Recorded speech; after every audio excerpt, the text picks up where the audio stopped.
أعوذ بالله من الشيطان الرجيم بسم الله الرحمن الرحيم ربي يسر ولا تؤثر ربي تمن بالخير آمين.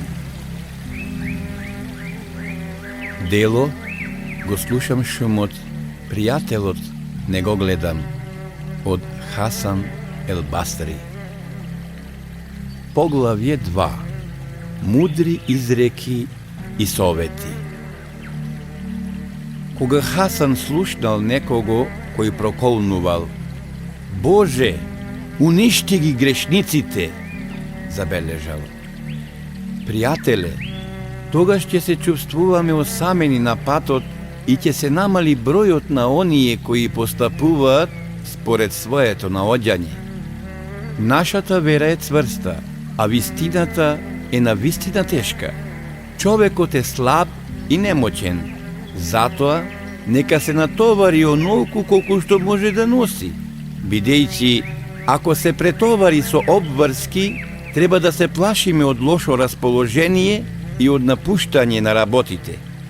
Болеста го чисти телото како што зеќатот го чисти имотот.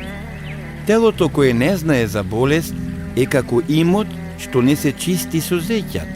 Во него нема напредок.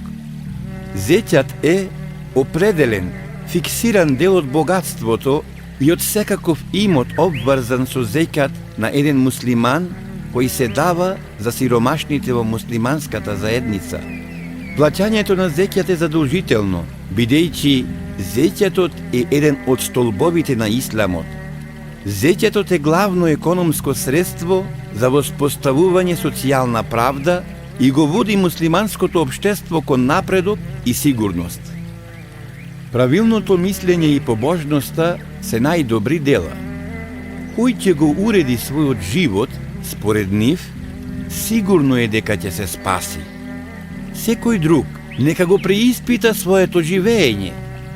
Правилното мислење е како огледало во кое ќе се разделуваат добрите од лошите дела.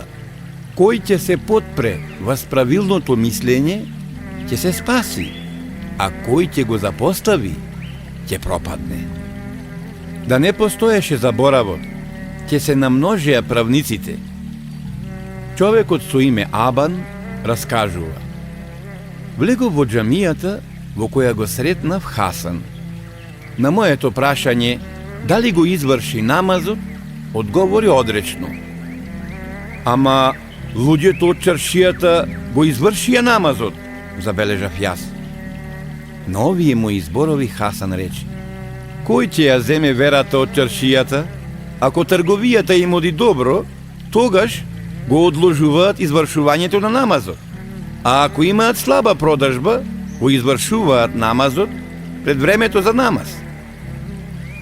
Варди се од 3 нешта, ќе го спречиш доближувањето на шејтанот кон тебе. Никогаш не се осамувај со туѓа жена, па макар и да велиш дека ја подучуваш во Кур'ан. Никако не оди сам кај владетелот, макар и да велиш дека го советуваш да прави добро, а му укажуваш да ја остави неправдата. Не седи со новотарот во верата, бидејќи тој ќе фрли отров во твоето срце и така ќе ти ја расипе верата.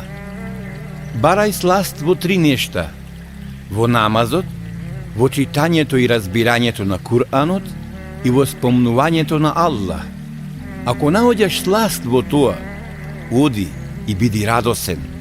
Воспротивно, знај дека твојата врата е затворена, па настојувај да ја отвориш. Да не постоеја смртта, болеста и сиромаштијата, човекот никогаш не ќе се покаеше, бидејќи дури и покрај овие 3 нешта, тој е нетрпелив. Луѓе, се колнам во Аллах, ние сме создадени за вечноста, а не за минливоста. Ние само се селиме од куќа во куќа.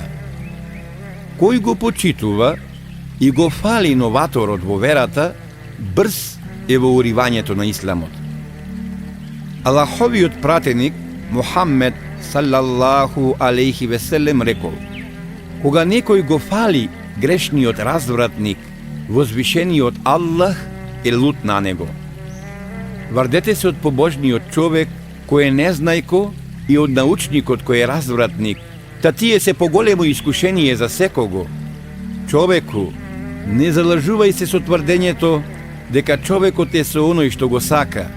Нема да бидеш со добротворите се додека не работиш како нив.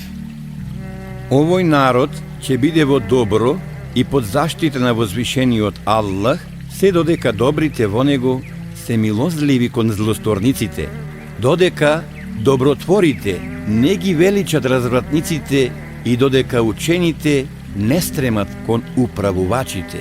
Меѓутоа, кога ќе стане обратното, возвишениот Аллах од тој народ ќе ја крене својата милост и заштита, ќе им ги натовари на вратот злосторниците, кои ќе ги ставаат на тешки маки, а казната на возвишениот Аллах е уште пожестока, а покрај тоа е и вечна. Возвишениот Аллах ќе ја влее страшливоста во нивните срца. Хасан Басри го видел Неим ибн Ридван како оди горделиво, та рекол: погледнете го овој. На секој дел од телото му се гледа благодетот на возвишениот Аллах, но и проклетството на шејтанот. Возвишениот Аллах на судниот ден ќе ги запраша верниците за сите своји подароци и за секое добро, а неверниците ќе ги казни жестоко, ама праведно. Чудно ли е како јазиците опишуваат, срцата познаваат, а како делата од тоа се разликуваат. Кој ќе се впушти во сомнителна работа, нема да има награда за она за што го озборуваат. Кој сака да знае на што е, нека ги измери своите дела според Куранот и ќе види што добива, а што губи. Возвишениот Аллах ќе му се смилува на човекот кој своите дела ги измерил според Куранот, кој кога гледа дека се согласуваат со него, му се заблагодарува на возвишениот Аллах и го моли за уште поголем успех. А кога ќе види дека делата му се спротивни на куранското учење, се покајува и настојува да ги усогласи. Чуден ли е овој човек? Два чувара и придружника никогаш не го оставаат сам. Неговиот јазик им е перо, а плунката мастило. А тој повторно го говори она што не го засега. Човеку, сакаш да се спомнуваат твоите добри дела, а мразиш да се прочујат лошите?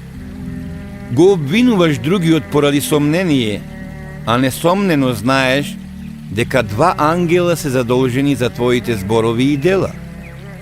Умниот настојува и дење и ноќе, што е можно повеќе да направи добро, бидејќи во неговото срце постои страв дека можеби неговиот Создател и Господар нема да му се смилува. Има многу пропаднати поради тоа што биле пофалени. Има многумина пропаднати затоа што биле залажани со тоа што кон нив се однесувале добродушно. Вардете се од пофалбата, бидејќи таа е убиство. Некој бил пофален во присуство на Аллаховиот пратеник салаллаху алейхи ве селем и пратеникот рекол: го упропастивте, бидејќи ако ја слушнеше пофалбата, никогаш повеќе не ќе се спасеше.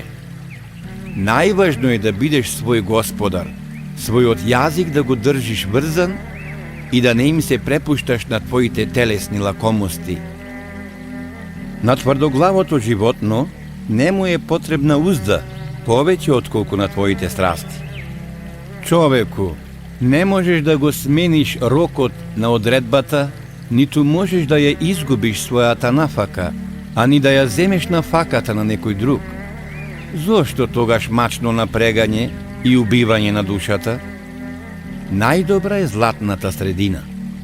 Човекот постојано се наоѓа меѓу три нешта: искушението кое доаѓа, благодетта која минува и смртта која однесува се. Кој не бил ставен на искушение, бил измамен. Кој се борел против вистината, изгубил.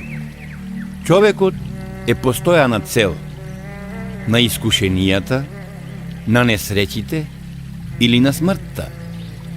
Човеку, подготви го доброто или нешто друго, но знај, ќе го најдеш она што си го подготвил.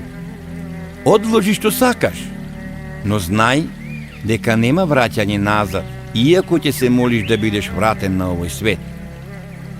Кој ќе го запамети последниот час, нека не го напушта својот дом. Што е ова? Го слушам шумот, пријателот не го гледам.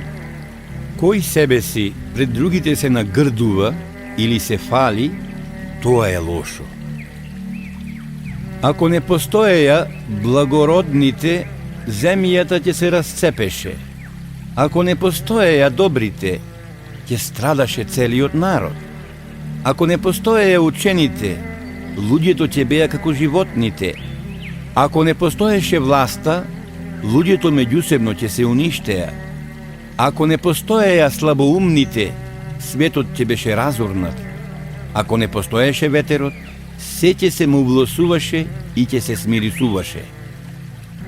Трите најголеми пропасти се: водачот кому му се покоруваш и те заведува, соседот кој го шири твоето зло, а го сокрива твоето добро, и сиромаштвото кое задава болки.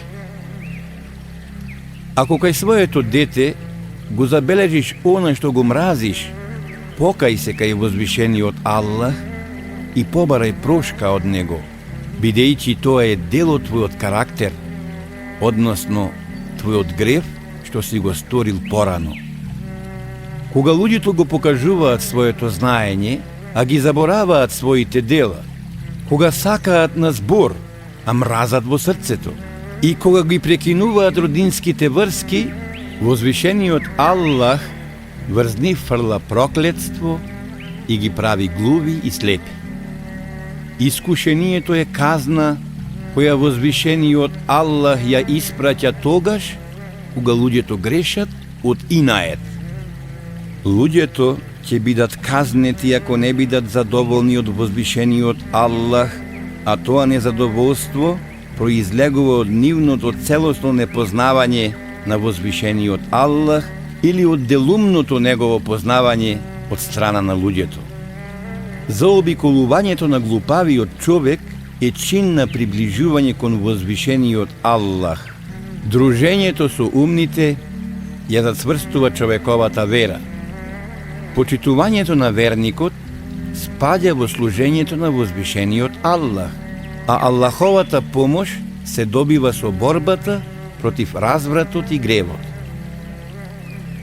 Нека не биде овцата поумна од тебе. Не ја тера повикот, а ја враќа погледот. Сум го слушнал Ебу Бекар ибни Абдиллах ел Музни како вели: бидете упорни во работењето, а ако ве спречи немоќта, избегнувајте го барем грешењето. Аллаховиот пратеник саллаллаху алейхи веселем рекол: на овој свет на луѓето не им е дадено поголемо добро од цврстото верување и од доброто здравие. Молете го возвишениот Аллах да ви подари цврсто верување и здравие во животот. Аллаховиот пратеник саллаллаху алейхи веселем на вистина кажал голема вистина, бидејќи со цврстото верување во верата се добива џеннетот, а се оддалечува од пеколот, џехеннемот. Кој поседува цврсто верување е трпелив во непријатностите и е активен во верските работи, и во здравието има големо добро. Верникот не се забавува така што ќе биде небрежен. Тој постојано размислува, та затоа е тажно загрижен. Оној кого што неговиот намаз нема да го спречи од грдите и лоши дела, го оддалечува од возвишениот Аллах и врз него го навлекува Аллаховиот гнев. Кој внимава на своето дело, тој е како војникот во војна, само што овој последниот има поголема и подобра награда. Човеку, го сметаш за дозволено она што е забрането. Правиш насилство и грев, залажувајќи се со пусти надежи дека возвишениот Аллах ќе ти прости? Ти ќе знаеш кој бил грешник, оној ден кога нема да ти помогнат ни имотот ни синовите, туку само чистото срце. Да не сториш грев е подобро отколку да се покаеш. Човеку, што ти е? Грешиш и правиш лоши дела, а пред тебе е доброто дело кое исто така можеш да го сториш. Човеку, варди се од големите гребови, па постојано ќе бидеш во добро. Гревот ќе ти го смени срцето, тоа ќе стане црно и ќе ја уништи твојата добрина. Прекрасни биле луѓето на вистината, кога Омеровиот стап бил попочитуван од сабијата на Хаджадж. На судниот ден најмногу ќе бара помош човекот кому возвишениот Аллах му го подарил своето добро и тој со него си помогнал во грешењето кон него. Верникот останува секогаш ист, без оглед на времето и на ситуацијата. Тој останува нескршлив во верата, со едно исто лице и на истиот пат. А лицемерот се менува според времето и условите, гледајќи ја само својата полза, не срамејќи се да го одбие другиот. Праксата на верникот ја потврдува вистинитоста на неговите зборови. Неговиот јавен живот го потврдува приватниот, а неговото присуство го открива неговото отсуство. Овие тројца никако не смеат да се озборуваат. Јавниот развратник, грешник, кога се сака да се укаже на неговата развратност. Новотарот во верата, кога се укажува на неговата иновација. И водачот, властодржецот насилник, кога се предупредува неговото насилство. Четворица биле вистински реформатори, го обновиле животот и ја поправиле состојбата на луѓето на овој свет, а двајца биле сејачи на сомнеш. Реформатори се Омер ибн ел-Хаттаб радијаллаху анху, кој на денот Ес-Секифе, на предлогот на енсариите, владетелот нека биде од нас и од вас, рекол: О, енсарии, зар не знаете дека Аллаховиот пратеник рекол дека имамите се од племето Куреиш? Освен тоа, вие знаете дека Ебу Бекр радијаллаху анху ја предводел муслиманската заедница по наредба на пратеникот? Па тогаш кој е поважен од него да биде владател на муслиманите? Енсариите сватиле што била намерата на Омер, така што Ебу Бекир радијаллаху анху е избран за халифа. Да не бил Омер во тие мигови решителен и мудар, луѓето би се разединиле и би се поделиле околу изборот на владетелот на муслиманите и така ќе останело до судниот ден. Енсариите се придружниците на пратеникот, Божји мир нека биде над него, од жителите на Медина, кои го прифатиле исламот и го подпомагале и кои ги примале и ги угостиле муслиманските емигранти од Мека и од другите места. Ебу Бекир радијаллаху анху, кога од муслиманите го побарал мислењето за отпадниците од верата и кога му советувале да го прифати намазот на одметниците, а нив и нивното одбивање за давање на зекјатот да ги остави на мира, одговорил: Се колнам во Аллах, ако не ми го даваат зекјатот, кој го давале за време на Аллаховиот пратеник, навистина ќе поведам војна против нив. Да не бил Ебу Бекр толку енергичен, луѓето би одбиле да даваат зекјат и така ќе останело до судниот ден. Осман ибн Афан радијаллаху анху ги соединил муслиманите собирајќи ги околу Куранот, кога се заканувала опасноста да се разединат во читањето на некои места во Аллаховата книга и поради поинаквото читање меѓусебно да се прогласат за неверници. Ако Осман не го сторил тоа и ако не ги соберил сите муслимани околу Куранот, луѓето би се оддалечили од вистината и така ќе останело до судниот ден. Али ибн Еби Талиб радијаллаху анху по борбата со населението на Басра наредил да се раздели воената добивка. Кога некои негови војници со чудење го прашале: а нам, владетелу на верните, нема ли да ни бидат разделени синовите и жените нивни? Али, радијаллаху анху, решително одбивајќи го нивното барање, мудро прашал: а во тој случај, кому би му припаднала Аиша радијаллаху анха, мајката на верниците, Аллах нека е задоволен со неа? Од ова може да се изведе добар заклучок, дека заробените деца и жените во судирите меѓу муслиманите не спаѓаат во воен плен и не можат да се делат.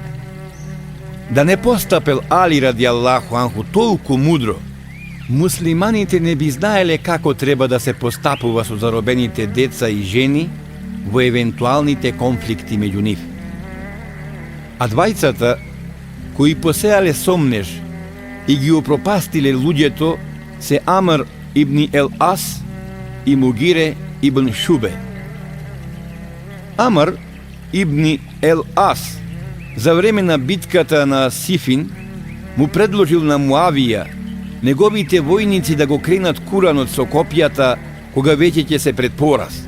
Така дошло до срамната арбитража, чиишто последици ќе ги мачат муслиманите се до судниот ден. Мугире ибн Шубе почекал неколку дена кога Муавија му јавил веднаш да дојде. Своето доцнење пред Муавија го оправдал со зборовите: бев започнал една важна работа и не сакав да ја оставам недовршена. Работев на тоа твојот син Језид да дојде како халифа по тебе. Слушнувајќи ги тие зборови, Муавија сиот радосен рекол: врати се кај жителите на Куфа и доврши го започнатото дело. Враќајќи се, Мугире за Муавија изговорал зборови кои оставиле силен впечаток кај присутните. Благодарение на тоа, тие ги прифатиле потомците на Муавија за халифи, а исламското раководство така станало наследно. Да не се случеше ова, муслиманите и понатаму ќе се договараа во врска со изборот на халифа и ќе го избереа оној кој ги има сите потребни квалитети за владетел на муслиманите и така би останало до судниот ден. Аллаховиот пратеник салаллаху алейхи ве селем рекол: ќе дојде време кога обезбедувањето за животот ќе може да се направи само со грешење. Кога ќе дојде тоа време, венчавањето ќе биде осудено, а неженството дозволено. Пред вас постоеле луѓето кои, разделувајќи го сиот свој имот, кој бил броен како зрната песок, се уште стравувале дека тоа нема да им биде примено кај возвишениот Аллах и дека не ќе можат да се спасат. Имено, тие сериозно го сватиле она на што се. Запрашан да каже нешто за Али ибн Еби Талиб радијаллаху анху, Хасан одговорил: се колнам во Аллах, тој бил вистинската стрела на Аллаховите намери, духовен човек на овој народ, на врвот од неговото величие и чест. Бил во мощне блиско роднинство со Аллаховиот пратеник, татко на Хасан и на Хусеин, внуците на Аллаховиот пратеник. Аллах нека е задоволен со нив, и сопруг на честната Фатима, ќерка на пратеникот, алейхи селам. Не го зел бесправно Аллаховиот имот, ниту некогаш небрежно се однесувал кон некоја одредба на Аллах. Кога се работило за Аллаховото право, никогаш не чувствувал здодевност. На Куранот му го придавал значењето кое му припаѓа. Според него, знаел што му е право, а што должност. Возвишениот Аллах нека биде задоволен со него и нека го воздигне високо. Амин.